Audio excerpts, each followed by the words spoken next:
mendapatkan ular yang sama terus-menerus. Dan dengan marah dia melempar ular itu. Lalu berharap agar ular itu berhenti mengganggunya lagi. Tapi ular itu terus menggigit kail pancingan Enhi.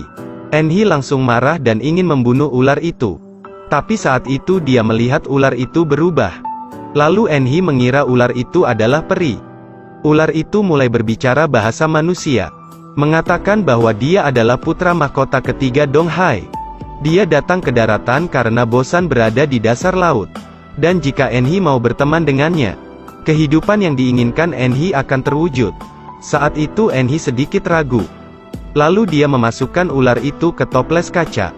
Dan benar saja keinginan pertama Enhi terwujud. Ternyata ucapan ular itu benar.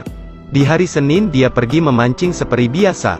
Namun langit tiba-tiba gelap. Ular itu memberitahu Enhi bahwa banjir akan segera datang. Enhi bergegas kembali ke desa untuk memberitahu warga desa tentang itu. Tapi warga desa tidak percaya dan memarahi Enhi. Untuk bersiap Enhi membuat rakit untuk berlindung. Tak lama banjir terjadi dan membuat seluruh desa tenggelam. Penduduk desa semua hanyut oleh banjir. Hanya Enhi dan ular itu yang lolos. Enhi menyelamatkan sarang semut yang sedang hanyut. Lalu seekor tikus yang hanyut. Bahkan menyelamatkan ular piton besar. Akhirnya dia menyelamatkan seorang pria bernama Bin. Setelah beberapa saat air banjir surut. Mereka bersama-sama ke darat. Karena melihat Enhi yang baik hati. Putra mahkota ketiga itu mengundang Enhi untuk pergi ke istana Dong Hai. Sebelum berangkat putra mahkota memberi gitar yang dapat mengabulkan keinginannya. Sampai di rumah Enhi menyembunyikan gitar itu di tumpukan jerami. Tapi hal itu dilihat oleh Bin. Padahal belum lama Enhi menyelamatkannya.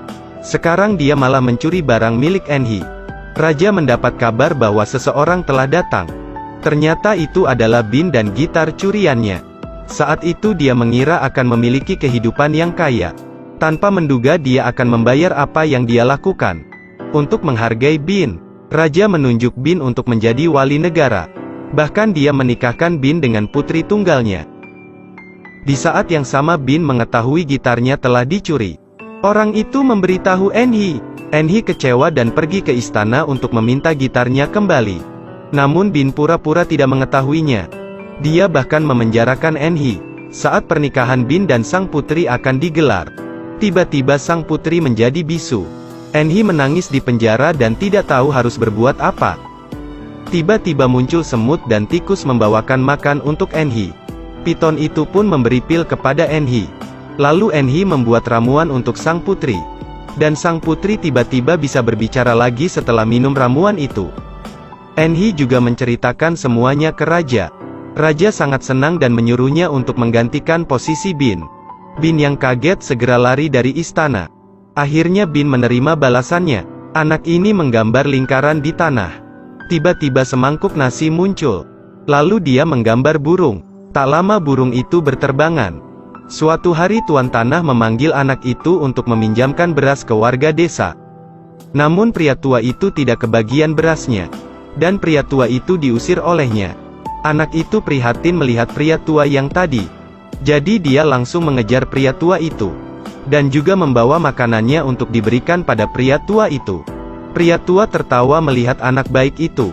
Lalu dia berubah menjadi pria tua berjanggut putih. Peri segera mengeluarkan pena dan memberikannya pada Ti. Lalu memberitahunya bahwa itu adalah pena ajaib. Jika Anda menggambar apa yang Anda inginkan, pena ajaib ini akan membantu mewujudkan. Namun pena ajaib ini hanya akan membantu orang jujur dan miskin. Setelah peri itu menghilang, dia mengingat bahwa dirinya belum makan selama 3 bulan. Jadi dia menggambar semangkuk nasi di tanah. Dan benar saja semangkuk nasi itu menjadi nyata. Keesokan harinya saat Tuan Tanah meminjamkan berasnya, tidak ada orang yang datang. Tuan Tanah segera mengirim orang untuk mencari tahu. Benar saja Ti menggunakan penanya untuk membuat beras yang banyak. Dia juga memberikannya dengan gratis. Saat itu Tuan Tanah melihatnya. Mereka tidak mengerti dari mana Ti mendapat beras yang banyak. Lalu mereka menyelinap untuk mencari tahunya. Namun malam itu dingin sekali. Sehingga membuat Ti tidak bisa tidur. Lalu Ti segera menggambar persegi panjang di tanah. Dan sebuah selimut muncul. Mereka langsung mengerti setelah melihat itu. Lalu anak tuan tanah mencuri pena itu saat Ti tertidur. Anak tuan rumah menggambar kereta. Namun saat itu yang muncul hanyalah spray handuk. Lalu tuan tanah menyuruh anaknya untuk menggambar batangan emas. Tapi yang muncul hanyalah batu bata. Tuan tanah ingin melempar batu itu ke anaknya. Mereka bingung kenapa menjadi seperti itu. Lalu mereka memutuskan untuk memanggil Ti datang. Ti memberitahu mereka pena itu hanya membantu orang miskin. Tuan tanah mengira Ti menipunya. Lalu dia mengurung Ti di sebuah ruangan yang gelap. Tetapi Ti menggambar sebuah pintu di dinding.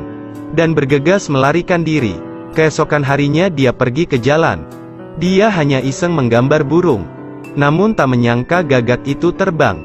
Hal itu dilihat oleh kepala pelayan. Dan dia langsung menangkap Ti. Dia menggambar sesuatu di atas kertas dengan pena itu. Melihat itu kepala desa sangat senang. Kemudian menyuruh Ti untuk menggambarkan sebuah istana yang megah untuknya. Ti menurutinya dan benar saja langsung muncul istana megah saat itu. Saat mereka merayakannya, Ti bergegas kabur. Namun setelah beberapa saat istana megah itu tiba-tiba hancur. Mereka terkubur di bawah reruntuhan itu. Hari-hari berikutnya Ti menggunakan pena ajaibnya untuk membantu orang miskin.